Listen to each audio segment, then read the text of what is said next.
Since when do they let stray dogs dig around in people's yards? That's Gerald Hargrove, 60 years old, sunburnt face, beer gut spilling over khaki shorts, rolling up on a golf cart like he owned the whole zip Get up. code. Shoo. Go on back to your kental. He was grinning down at a black man in a faded Howard University tee, kneeling in a flower bed, hands caked in dirt. Excuse me? The man stood up slow. I own this house. Gerald howled. You own this house? Y'all hear this monkey talk? Says he owns the place. Call the cops then. Oh, I will. Good. I'll wait right here. Gerald dialed 911, and that single phone call became the worst mistake of his entire life. Whew. Y'all are not ready for how this man got here. Let me take you back to that morning. Let me take you back. 2 hours before that golf cart rolled up, before the insults, before 911, before any of it. Saturday morning, late April, Catalpa Lane. If you've never been to the suburbs outside Charlotte, North Carolina, picture this. A quiet cul-de-sac with 12 houses lined up like soldiers. Fresh-cut grass so green it almost looked fake. American flags hanging from every other porch. Sprinklers hissing in lazy circles. Somewhere down the street, a riding mower hummed like a giant sleeping bee. This was the kind of neighborhood where people knew each other's cars, knew each other's dogs' names, knew what time the mailman came, and got nervous if he was 10 minutes late. The kind of block where nothing ever happened, and people liked it that way. Every front door had a Ring doorbell. Every driveway had at least 2 cars. Every mailbox was the same shade of black. Catalpa Lane was a street that whispered one thing. We belong here, and we decide who else does. Now. 4812 Catalpa Lane. A dusty Ford F-150 sat in the driveway. Paint cans rattled in the truck bed. A ladder leaned against the garage wall. The front yard was torn up. Fresh soil, new mulch bags stacked along the walkway, a half-built garden bed framing the porch. And right there, kneeling in the middle of all that dirt, was Oliver Underwood. 42 years old, 6'1", built like a man who had spent his 20s carrying lumber and his 30s signing contracts. His hands were rough, not from neglect, but from choice. He wore a faded Howard University t-shirt with a small hole near the collar, old jeans, beat-up sneakers stained with dried paint.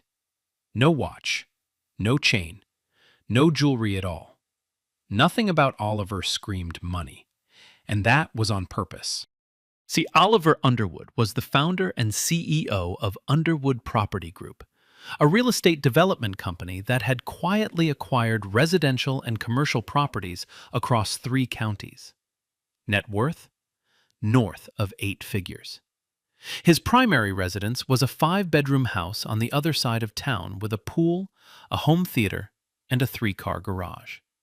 But today, Oliver was here, on his knees, pulling weeds by hand.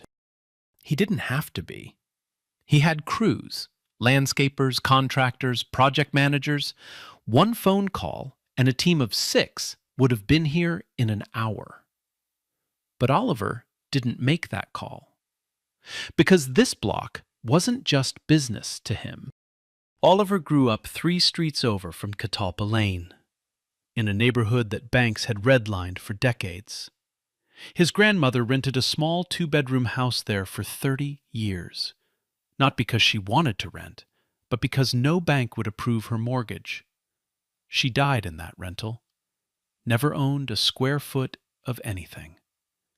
Oliver never forgot that. So when properties on Catalpa Lane started hitting the market 2 years ago, Oliver bought them, one by one, quietly, through his LLC. No press, no announcements. 6 houses total: 4806, 4810, 4812, 4814, 4818, and 4822. He was renovating them himself, not to flip, not for profit. He planned to offer 2 of them through a community land trust, below market price, for first-time home buyers from historically redlined zip codes. This block, the one his grandmother could never afford to live on, was going to be his legacy. Inside the house, visible through the front window, his wife Denise sat at the kitchen counter on a work call. Denise Underwood, corporate attorney, sharp as a scalpel, calm under pressure, and the kind of woman who could end your career with one email and a smile. She wore reading glasses pushed up on her forehead and tapped a pen against a legal pad while she talked. Now, 2 doors down, 4808 Catalpa Lane.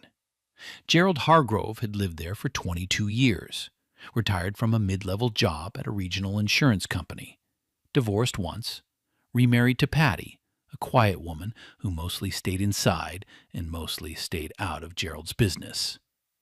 Gerald had one hobby: watching. He watched from his porch. He watched from his golf cart. He watched from the neighborhood Facebook group, where he posted license plates of unfamiliar vehicles at least twice a week. He called himself the eyes and ears of Catalpa Lane. Everyone else called him a pain in the ass, but only behind his back. In the past 18 months alone, Gerald had called the police on a DoorDash driver, a house cleaner, a black real estate photographer, and a Latino family's moving crew. Every single one, a person of color. Every single time, no crime. That Saturday morning, Gerald was on his porch with a thermos of coffee when he spotted the dusty F-150 in Oliver's driveway. He didn't recognize the truck. He didn't recognize the man. And that was all Gerald Hargrove ever needed. He put down his coffee, climbed onto his golf cart, and rolled toward 4812 like a man on a mission from God. The golf cart rolled up to 4812 like a slow-motion declaration of war. Gerald didn't park on the street. He didn't stop at the sidewalk. He rolled that cart right up onto the edge of Oliver's driveway. Engine still humming, little American flag on the antenna flapping in the breeze, and sat there for a good 10 seconds before he even opened his mouth, just staring. Oliver felt the shadow before he heard the voice. He was wrist-deep in soil, patting down a row of marigolds along the walkway, when the sun disappeared from his back. He didn't look up right away. He already knew. You know that feeling? When you can sense someone standing over you, and you already know, from the silence, from the energy, that whatever's about to come out of their mouth ain't gonna be friendly. Oliver knew. The hell you doing on this property? Oliver kept planting. Pressed the soil with his thumbs. Didn't rush. Gardening. Gerald climbed off the cart, hitched up his khaki shorts, walked 3 steps onto the driveway, onto Oliver's driveway, and planted his feet wide like a man guarding his own front door. I didn't ask what. I asked what you're doing here, on this property. Now Oliver looked up, slow. He peeled off one gardening glove, then the other, stood to his full height, 6'1", a solid 4 inches taller than Gerald, and extended his hand. I'm Oliver. I own this house. Just moved into the renovation phase. Nice to meet you. Gerald's eyes dropped to the hand, dirt under the fingernails, calluses on the palm. He looked at it like Oliver had just offered him a dead fish. He did not shake it. "You own this house." Gerald repeated it flat. Not a question, a verdict, like the words tasted wrong in his mouth. "I do." "Uh-huh." Gerald's eyes did a slow scan. The F-150 with paint cans in the bed, Oliver's stained sneakers, the hole in his t-shirt collar, and then back to Oliver's face. That scan said everything Gerald would never say out loud in a courtroom. But on a Saturday afternoon, on a street where he felt untouchable, he said plenty. "Look, buddy, I've been on this block 22 years. I know every single person who lives here. I know every car. I know every lawn crew, every delivery truck, every plumber that comes through. And I ain't never seen your face. Not once." Oliver nodded. "That's because I just started the renovation about 3 months ago. I bought the property through my company." "Your company?" Gerald almost choked on the word. The corner of his mouth twitched. "Right. What company is that?" "Underwood Property Group." Gerald blinked. Then a grin crawled across his face, the kind of grin that doesn't come from amusement. It comes from contempt. "Never heard of it. Sounds made up." "You're welcome to look it up." "Oh, I don't need to look up nothing." Gerald stepped closer, close enough that Oliver could smell the coffee on his breath. "I know what's going on here. Some LLC buys up the house, sends their guy over to poke around, strip the copper, grab whatever's not nailed down. I've seen it 100 times. Oliver's jaw tightened, just barely, just enough that if you were standing close, you'd catch it. "I'm not stripping anything. I'm planting marigolds." "Yeah? With a truck full of tools and no work badge? No uniform? No company logo on the door?" Gerald shook his head like a disappointed teacher. "Come on, man. You really expect me to believe you own a house on Catalpa Lane?" Let me stop here and tell you what Oliver was feeling, because his face didn't show it. His voice didn't crack. His hands didn't shake. From the outside, Oliver Underwood looked like a statue carved from patience. But inside, something old was burning. Not anger. Something deeper. The kind of heat that builds in your chest when you realize, again, that no matter what you build, no matter what you buy, no matter how many zeros sit in your bank account, someone will always look at you and see nothing but your skin. Oliver had felt this heat before. In boardrooms where people assumed he was the IT guy.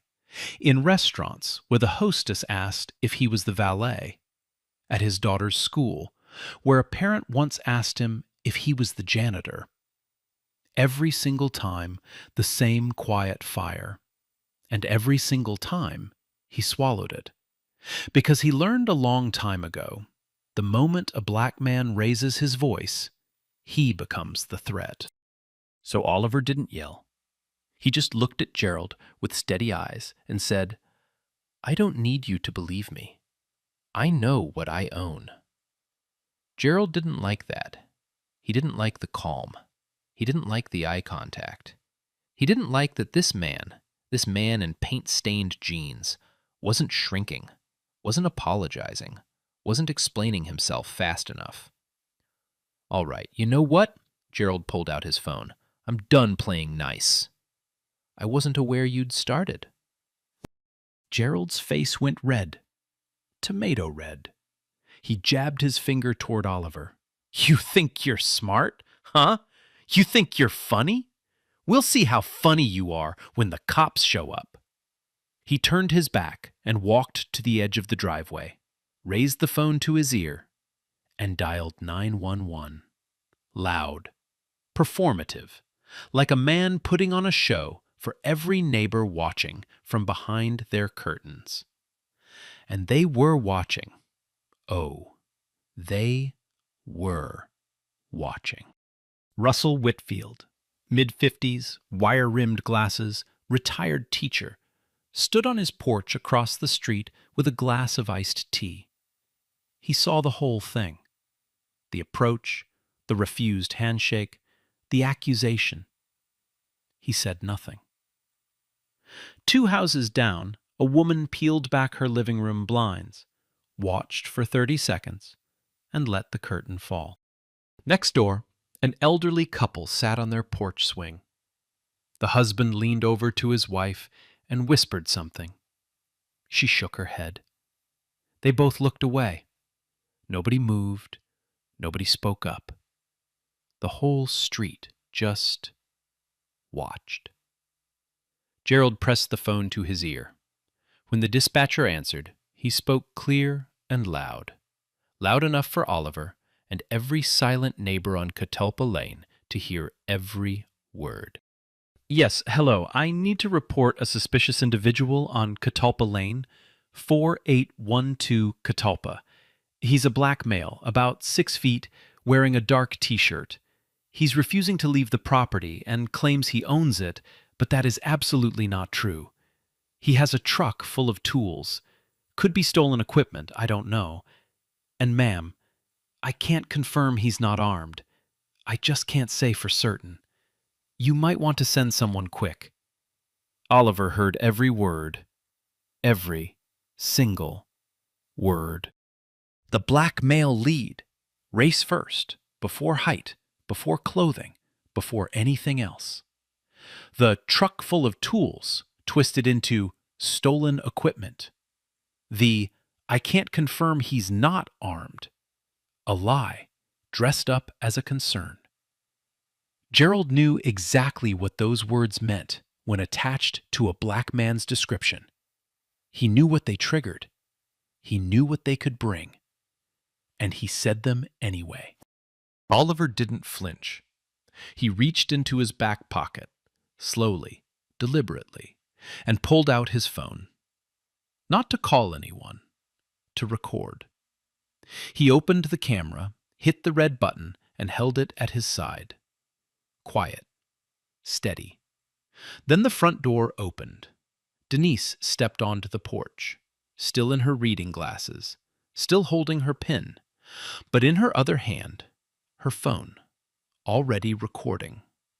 She had heard Gerald's voice through the open window. She had heard enough. She didn't say a word, just stood there, recording, watching, like a woman who had done this before and knew exactly what was coming. Down the street, a siren chirped once, then silence, then the slow roll of a squad car turning onto Catalpa Lane.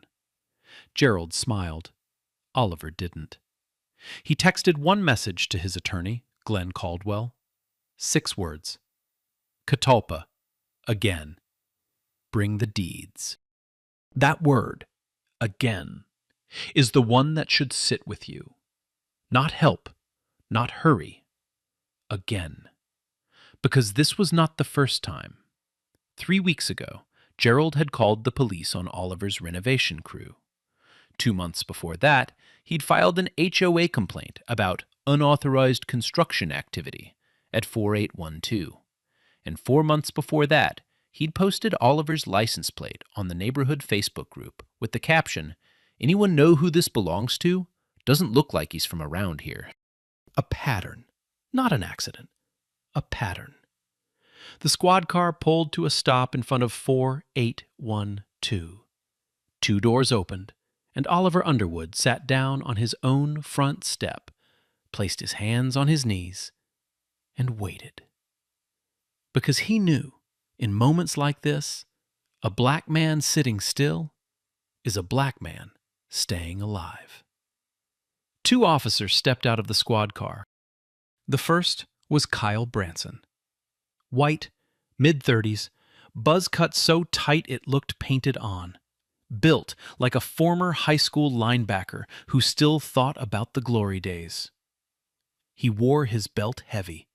Radio, cuffs, taser, firearm. And walked with the kind of wide-legged swagger that said every situation was his situation until someone proved otherwise. He had 9 years on the force, no formal complaints on file, but also no one had ever bothered to file one. His partner was Tanya Moore, black, late 20s, lean, calm-eyed. She moved different, lighter steps, eyes scanning before her mouth opened.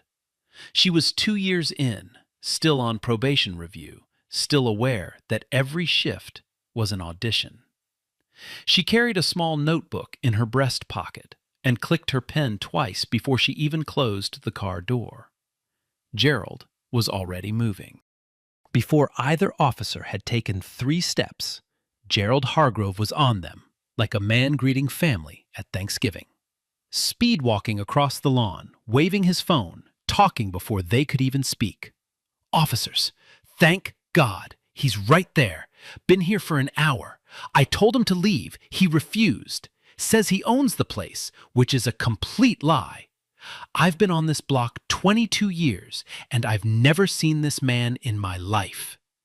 Branson put a hand up. Sir, slow down. You the one who called? Damn right I am. Gerald pointed at Oliver like he was identifying a suspect in a lineup.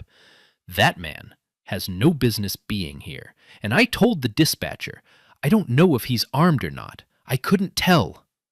That word again, armed, dropped like a grenade and left to roll. Moore clicked her pin. Her eyes moved from Gerald to Oliver. She saw a man sitting on a porch step with his hands on his knees. No movement, no aggression, no threat. She saw Denise standing behind the screen door with a phone in her hand. She saw marigolds freshly planted along the walkway and bags of mulch stacked neatly by the garage. She saw a garden, not a crime scene. But Branson saw Gerald first, and Gerald was loud. Stay here, sir, Branson told Gerald. Then he walked toward Oliver. His right hand came to rest near his belt, not on his weapon, but near it. Close enough to matter. Close enough for Oliver to notice. Close enough for Denise to record. Sir! Branson stopped about 6 feet away, feet apart, chin up. I'm Officer Branson, Charlotte PD. We got a call about a possible trespass. Can I see some ID? Oliver didn't move. Not yet. Of course, officer. My wallet is in my back right pocket. I'm going to reach for it very slowly. Think about that.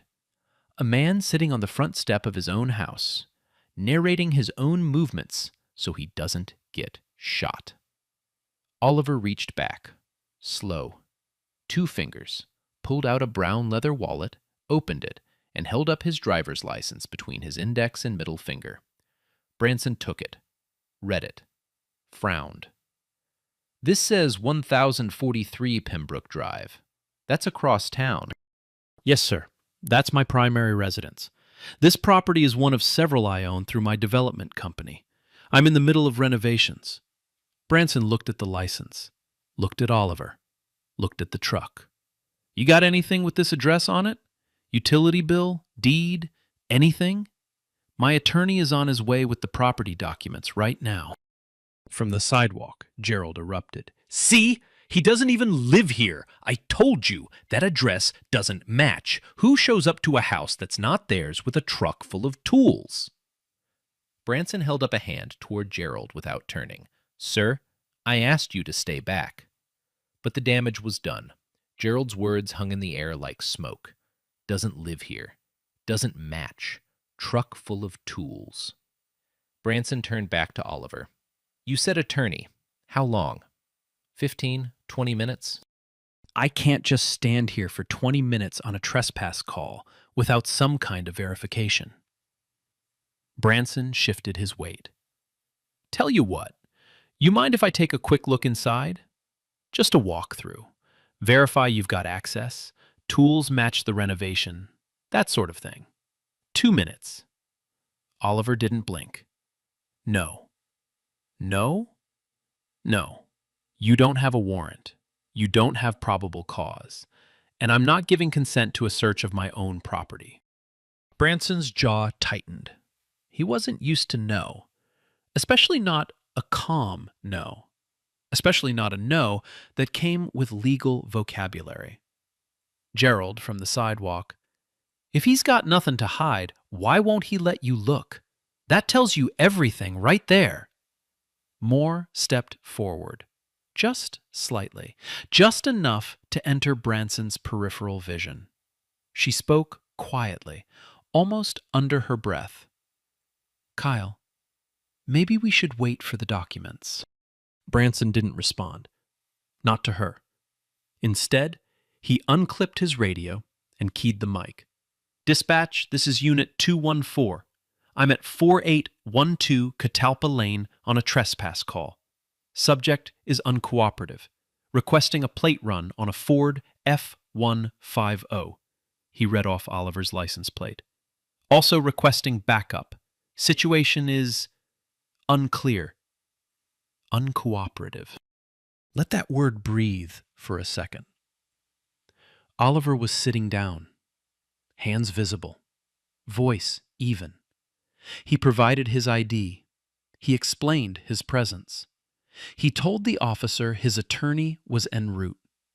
He exercised his Fourth Amendment right to decline an illegal search. And the official police radio description of all that? Uncooperative. Moore wrote something in her notebook. She didn't show it to Branson. The minutes that followed were the longest kind of quiet. The kind where everyone's standing still but everything's moving underneath. Oliver sat on his step, hands on his knees, eyes forward. Branson stood 6 feet away, arms crossed, waiting for dispatch.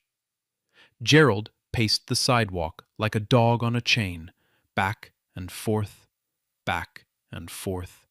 muttering. Denise stood behind the screen door, phone steady, recording. She hadn't said a word yet, but her presence alone was changing the math. Branson had clocked the phone the moment he arrived. He knew he was on camera, and knowing you're on camera doesn't always make people behave better. Sometimes it just makes them more careful about how they misbehave. Patty Hargrove appeared at the edge of her yard, arms wrapped around herself like she was cold, even though it was 78 degrees. She whispered across the lawn, Gerald, come home. Just leave it alone." Gerald didn't even look at her. "Go inside, Patty." "Gerald, please." "I said go inside."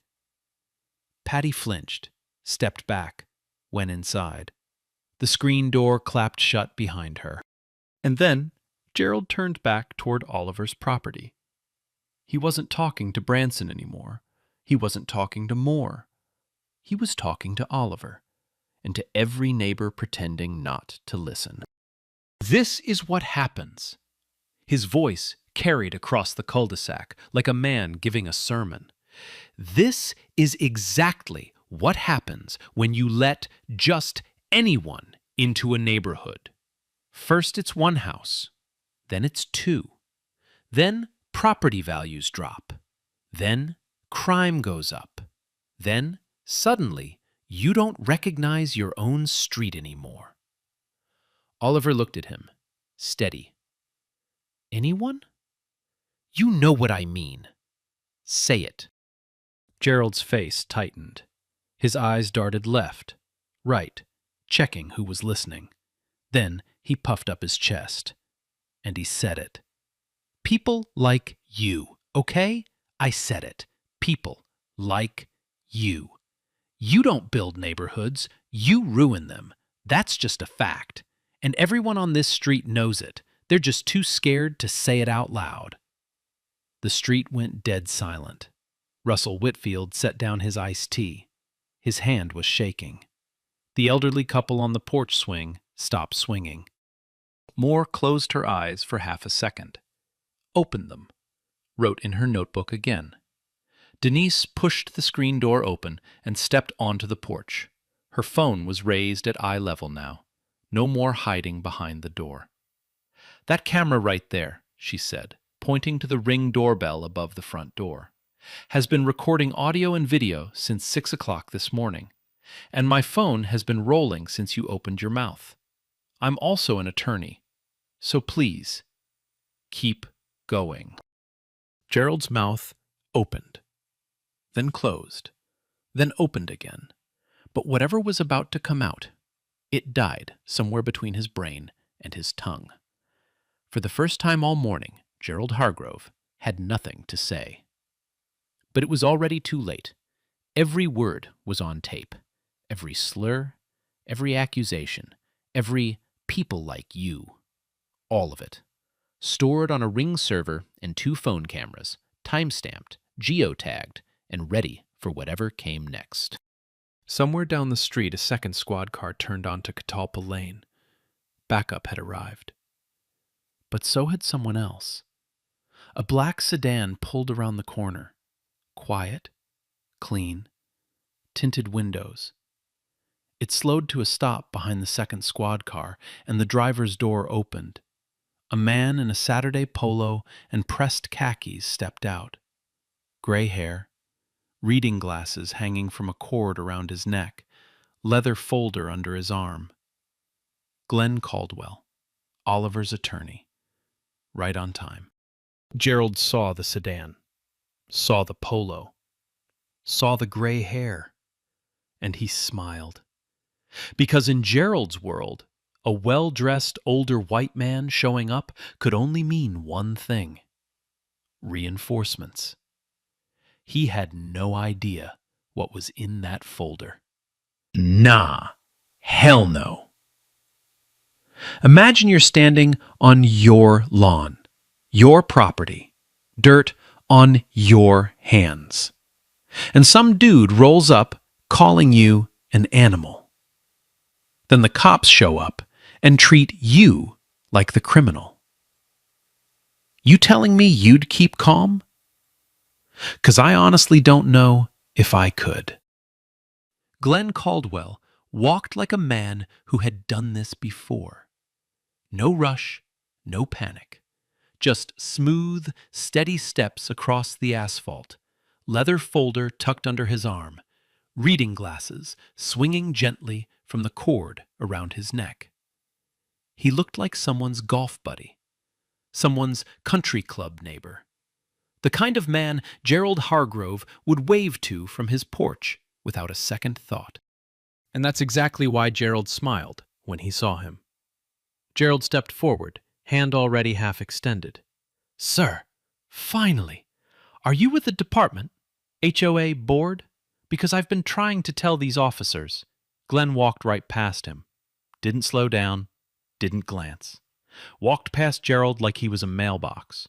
He went straight to Oliver, extended his hand, firm shake. "You all right?" Oliver nodded. "I'm good. Took you long enough." Saturday traffic. Glenn set the leather folder on the porch railing and unzipped it. Brought everything. Gerald's smile cracked. Just a little. Just around the edges. He looked at Branson, looked at Moore, looked back at Glenn. "Wait, you know him?" Glenn didn't turn around. He was already pulling documents from the folder. Crisp, white pages, county seals, notarized stamps. He spread them across the railing like a dealer laying out cards. "Know him?" Glenn said, still not looking at Gerald. "He's my client." "Your client?" Now Glenn turned. Slow. He looked at Gerald the way a surgeon looks at an X-ray. Clinical, detached, almost bored. "Mr. Hargrove, is it? Let me save everyone some time." He picked up the first document and handed it to Branson. "This is the deed for 4812 Catalpa Lane, recorded with the county 18 months ago. Owner, Underwood Property Group, LLC. Sole member, Oliver Underwood." Branson read it. His lips moved slightly. Glenn picked up the next page. "This is the deed for 4810. He pointed to the house next door. "Same owner." Next page. 4,814. He pointed across Oliver's other side. Same owner. Next page. 4,806. End of the block. He pointed. Same. Next page. 4,818. Pointed. Same. Next page. 4,822. Pointed. Same. He let that settle. 6 deeds, 6 houses, all Oliver's.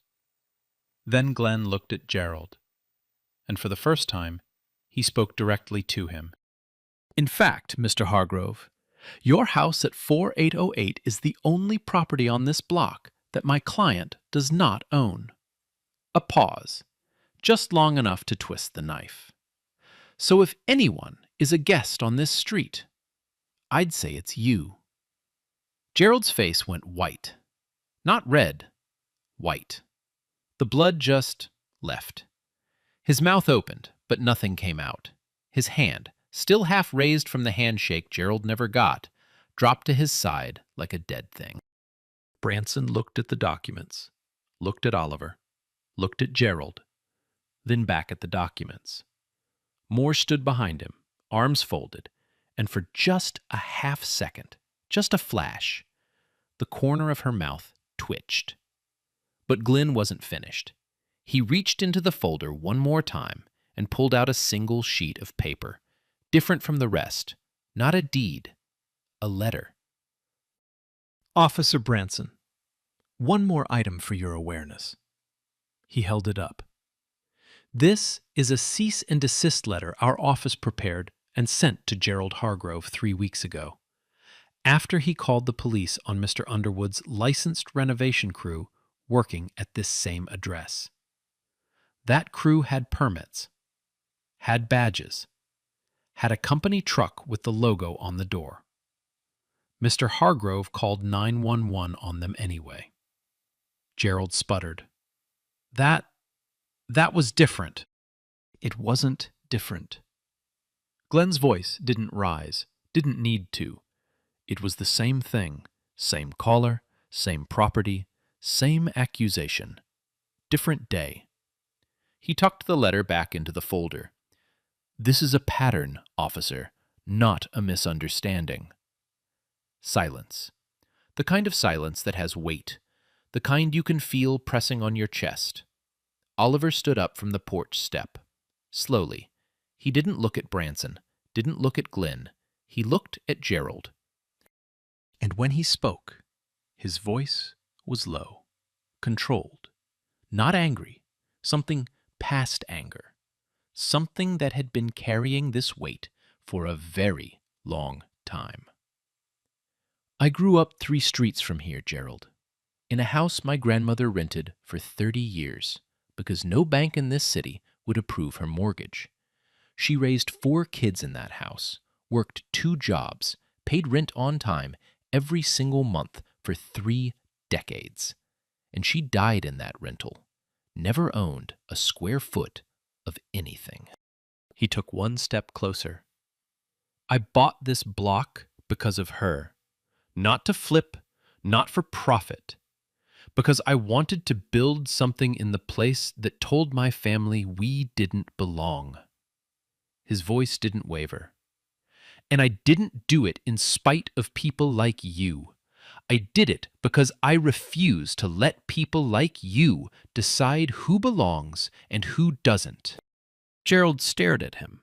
His jaw worked, but no words came. His hands hung at his sides. He looked smaller, physically smaller, like the air had been let out of him. From across the street, a voice broke the silence. Russell Whitfield, still on his porch, iced tea untouched, hands gripping the railing. I'm sorry, Oliver, his voice cracked. I saw everything from the start. I should have said something. I should have walked over. And I didn't. I just stood here. Oliver looked at him for a long moment. then nodded. Once. Gerald opened his mouth one last time. But Patty's voice came from behind the screen door. Sharp. Broken. "Gerald, come inside. Now." For the first time all day, Gerald Hargrove did what he was told. Gerald made it 4 steps toward his house before he stopped, turned around. Like a man who couldn't help himself, who couldn't let the last word belong to someone else. "I was trying to protect this neighborhood." His voice was thinner now, stripped of that earlier thunder. "I didn't know. How was I supposed to know? He was just... He looked like..." "Like what?" Denise's voice cut across the yard. She hadn't moved from the porch, phone still raised, still recording. "Finish that sentence, Gerald, please. My phone has plenty of storage." Gerald swallowed. "I call on everyone I don't recognize. This isn't about... It's not about what you're making it about." Glenn Caldwell reached into his folder and pulled out a single printed sheet. A spreadsheet. Neat rows, color-coded. He held it up like a teacher showing a report card to a failing student. "Mr. Hargrove, in the last 18 months, you have made 14 calls to Charlotte PD from this address. 14. He ran his finger down the page. 12 of those calls involved people of color. A DoorDash driver, a house cleaner, a real estate photographer, a moving crew for the Delgado family on the corner, Mr. Underwood's licensed renovation crew, twice, and now Mr. Underwood himself." Glenn paused. Let the number breathe. "The remaining 2 calls? One was about a car parked too close to your mailbox. The other was a noise complaint about a leaf blower." He lowered the sheet. 14 calls, 12 targeted people of color, 0 crimes. That's not neighborhood watch, Mr. Hargrove. That's a pattern of racial harassment, and it's documented." Gerald's face went from white to gray. He looked at Patty standing behind their screen door. She wasn't looking at him. She was looking at the floor. "I want a lawyer," Gerald mumbled. "That's the first smart thing you've said all day," Glenn replied. Branson stepped forward. He had been quiet since the deeds came out, standing there holding 6 pages of proof that everything he'd been told by Gerald was a lie. Now he approached Oliver. His body language had changed, shoulders lower, hands at his sides. The swagger was gone. "Mr. Underwood," he paused, "I owe you an apology. I should have handled this differently." Oliver looked at him, didn't blink. "You asked for my ID before you asked for his evidence. You requested to search my home without probable cause. You called me uncooperative on the radio because I exercised my rights. And you put your hand near your weapon while I was sitting on a porch step with my palms on my knees." Branson opened his mouth, closed it. "I don't blame you for responding to a call, officer. That's your job. I blame you for how you responded." Oliver's voice was steady. No venom, no heat. Just facts laid out on a table. "You treated me as guilty before you had a single piece of evidence, and we both know why." Moore stood 3 steps behind Branson. She didn't speak, but she pulled out her notebook and wrote something, slow, deliberate, then clicked her pen shut and put it back in her breast pocket. Branson nodded. "I understand. You have every right to file a formal complaint." "I will." The 2 officers walked back to their squad car. Moore opened the driver's side. Branson paused at the passenger door, looked back at the porch one more time, then got in. The car pulled away slow. No sirens, no lights, just a quiet exit from a street where the loudest man had finally gone silent. Gerald was already inside his house, blinds drawn, porch light off, Like a man hiding from a storm, he started. But the storm was just getting started. Because Denise Underwood wasn't just an attorney. She was a woman with 2 high-definition videos, a Ring doorbell full of footage, and a contact list that included every civil rights organization in the state. Within 1 hour, she uploaded 3 clips. The first, Gerald's stray dog and monkey comments from the initial confrontation. The second, his 911 call, captured through the Ring doorbell's audio, with black male as the lead descriptor and the false armed claim. The third, Gerald's "people like you" speech, filmed from 2 angles.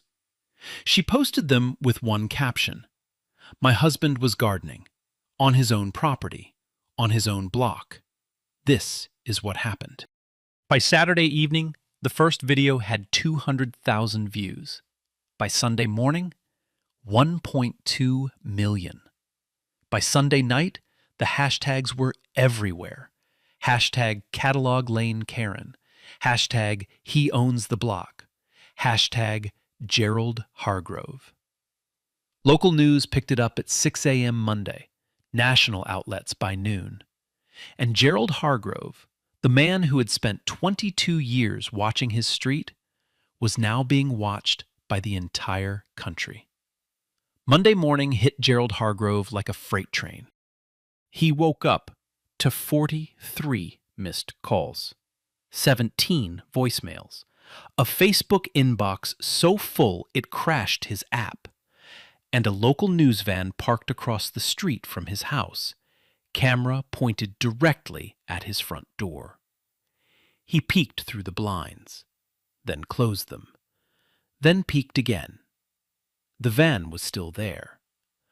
A reporter stood on the sidewalk holding a microphone, rehearsing her intro. Behind her, a cameraman adjusted his tripod, aimed right at 4808 Catalpa Lane.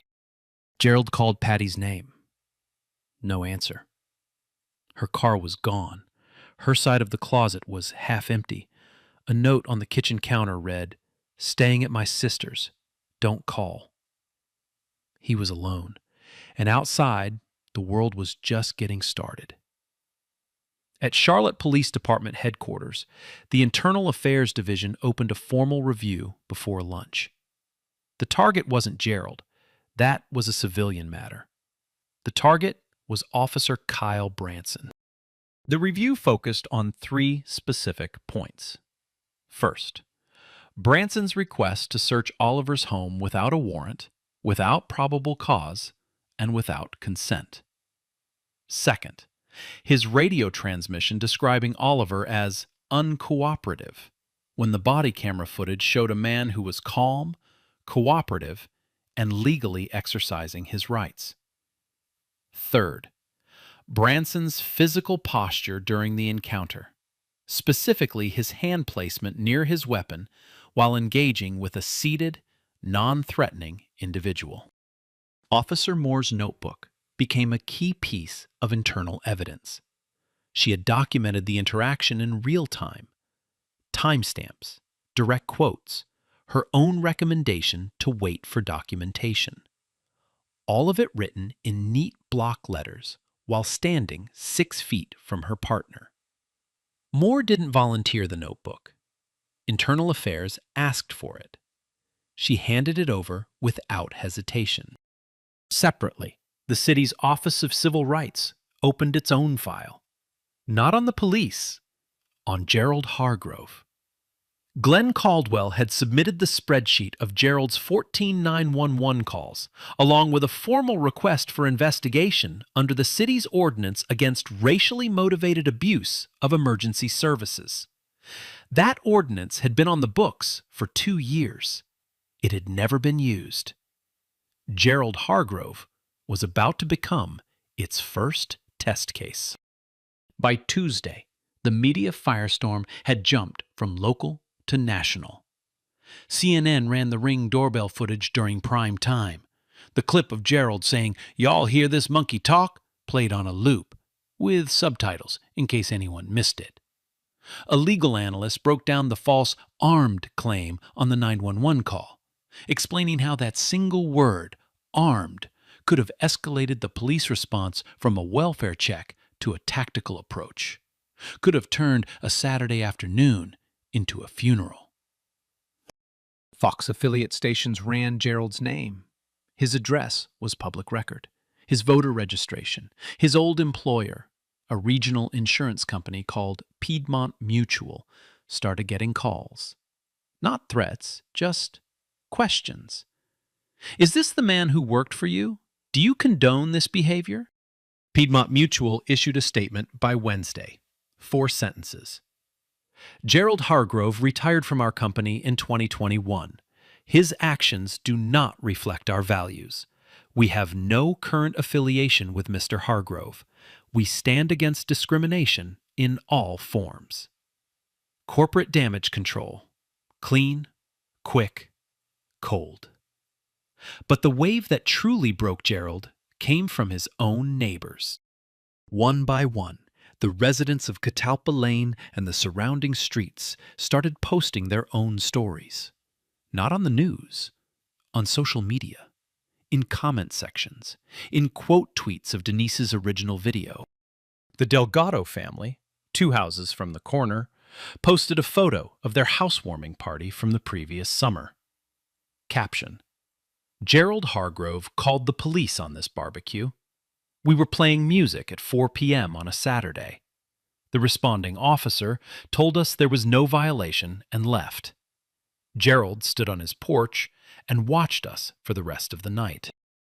A black postal carrier named Winston, last name withheld for privacy, posted a thread. I've been delivering mail on Catalpa Lane for 6 years. 3 times. 3. Gerald Hargrove followed me on his golf cart, asking to see my route sheet and my postal ID. He once told me I was in the wrong neighborhood and should stick to downtown routes. I reported it. Nothing happened. A Latina house cleaner posted through a translation app. The man at 4808 stood in the driveway and told me I needed papers to be in this neighborhood. I was cleaning his neighbor's house. I had a key. He still called the police. 14 calls. 12 people of color. 0 crimes. And now every single one of those people had a platform. The comment sections exploded.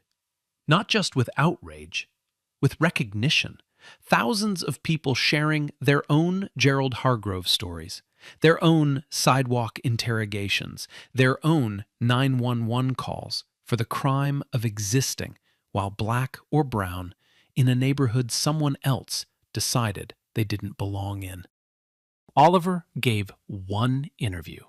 Just one. A local Charlotte news anchor seated across from him in his living room, Denise beside him.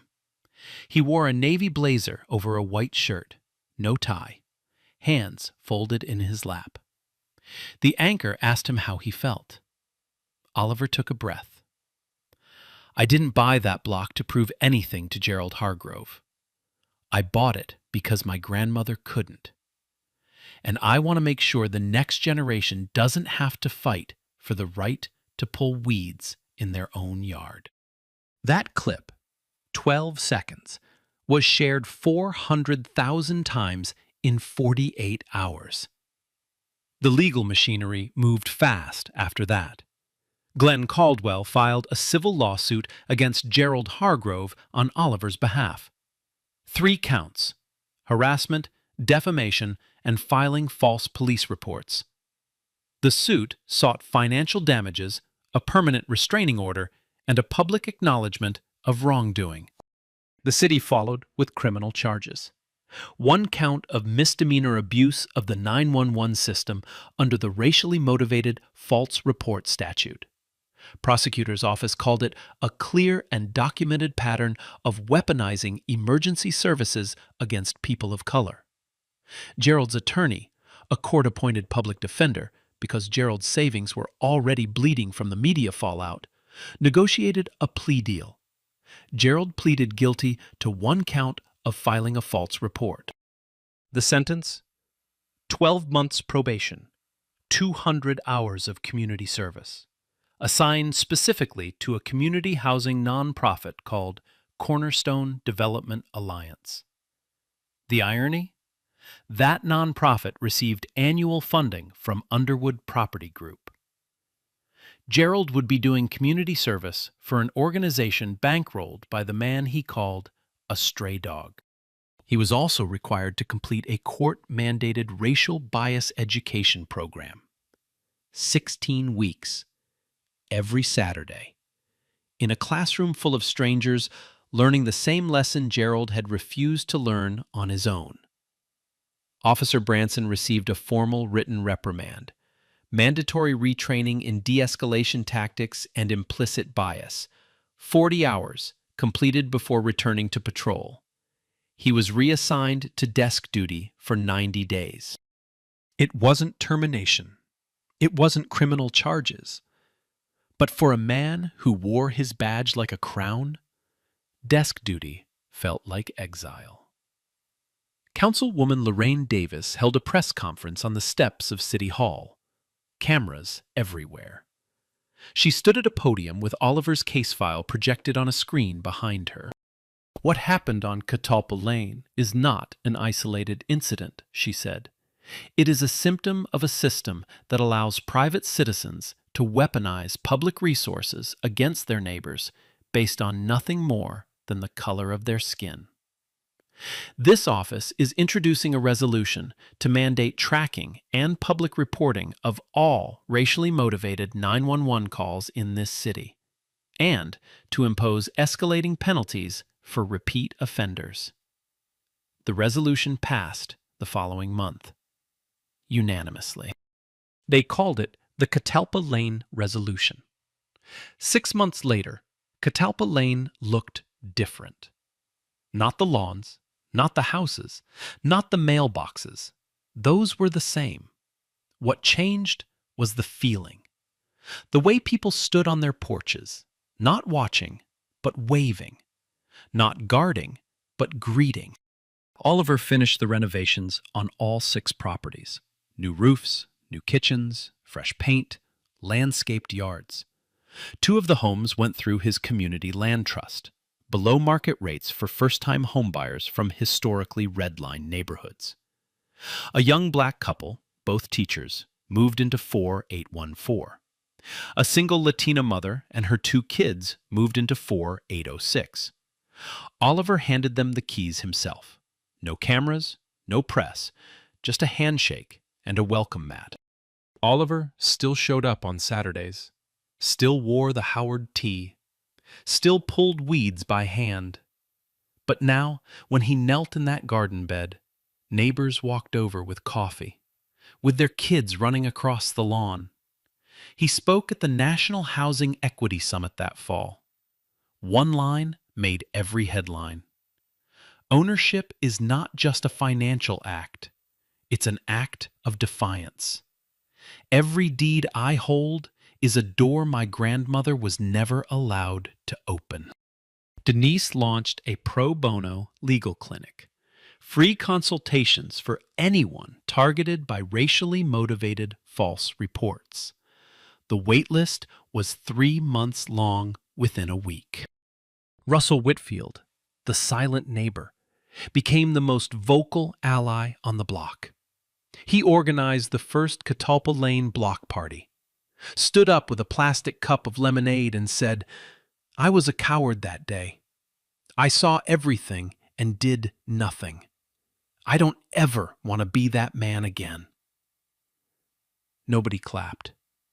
People just nodded. That was enough. Officer Branson completed his retraining, returned to patrol, never the subject of another complaint. He didn't become a hero. He just did his job, quieter, slower, with a little more space between himself and the people he served. Officer Moore made detective 2 years later. Her notebook became part of the department's training curriculum.